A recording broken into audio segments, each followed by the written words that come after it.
Ir dar noriu perskaityti vieną eilėraštį iš tų laikų, kai daug gėriau ir buvau gyvas. Vadinasi Adventas. Užmiršt, nes imasi žiema, nes girdisi tik žingsniai nuo idėjų sprendžia naktį ir nėra idėjų, tik gruodis, sniegas, vėjas, vienuma ramybėje ir jau nereikia nieko užmiršt. Užmiršt ir vasarų nėra šiai žemė, steigmečio era ir ką užmirši, amžiams pasilieka.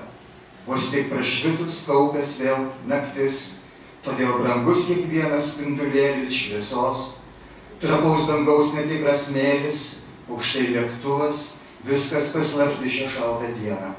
Šunys alkani suspiria prekiai, iš Budijos atvykę, skurdi buitis, eilėraščiai nevykę ir klausimas, kodėl čia gyveni. Už posūkio vėl baigėsi diena.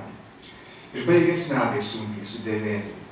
Lygi kalėdų melstis ir tikėti, visom naivuolių pasakom gana gudraut. Nes krepšta aviliai ir temstant lygumoj toli matyti įspindų žvaigždai. Einam paklausyti, ką šnabždasi kvartelį gyvuliai. Toli nuo centro, tartum nuo savęs pabėgti, pavyktų.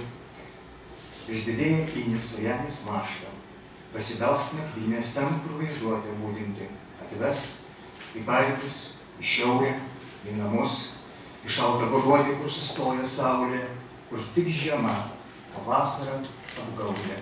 Užmiršt, kaip jis užmiršo mus.